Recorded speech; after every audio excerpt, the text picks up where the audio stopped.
Hello, everybody. Tonight we read up in Romans 6 and Proverbs 2. So Romans 6 are like verse 20, 21. So can we read that, please? What fruit had ye then in those things whereof ye are now ashamed? For the end of those things is death. Okay. So I think the first part was asking basically, what did you gain from what you did? Like what was produced from it? So I think that's a good thing to ask yourself when you're making decisions. Like, what am I going to gain from this? And what product is going to be made? And will it be rotten? Will it be ripe? And yeah, just that question will make you think. Like, what am I going to gain from this? Am I gaining anything from saying this negativity? Am I gaining anything from gossiping about this or saying these mean things? No, you're not gaining anything from it. So if you have nothing nice to say, don't say it at all.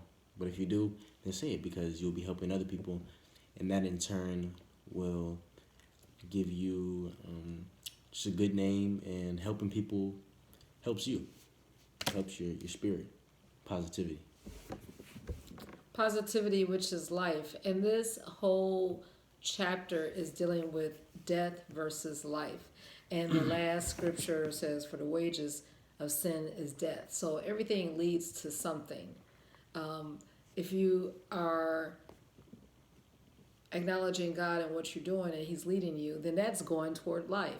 I was writing my unit curriculum for the next chapter of study. It was actually the next quarter and semester. And I had to research a lot of celebrities who have, I hate to say it, but a lot of death has transpired. And we're talking about the greats from the 1920s, like 100 years ago, the Harlem Renaissance. So I was researching Cab Calloway and Dizzy Gillespie and Louis Armstrong and Josephine Baker and Bessie Smith and so many. And we were able to extract lessons from each life. And when you really think about living, how short it is, and you see how one generation replaces another, and just about even the episode of today and what's happening in the events in DC, and how the president is now in Walter Reed Hospital, and how life is so transitory, and in a moment it can change its trajectory.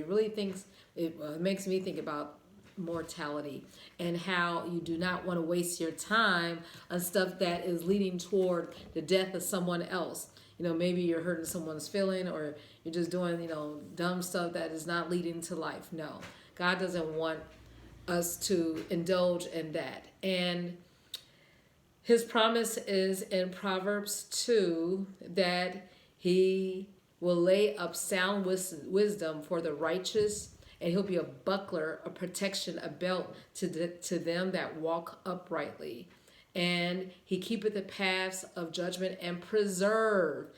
People want to preserve their life. They're saying that the president is obese. I was like, wow.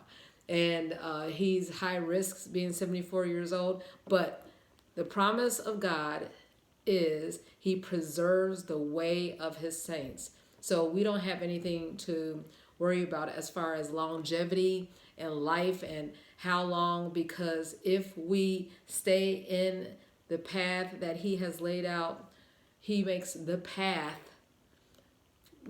shinier and brighter than a perfect day. Every day it gets better and brighter. What do you have to say about that as far as, what's going on with the president and life and mortality and all of this? Everybody has an expiration date.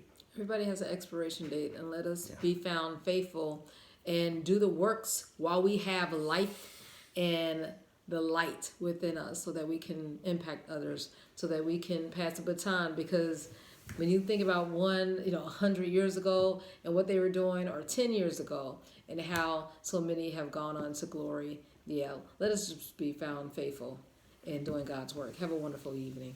Amen.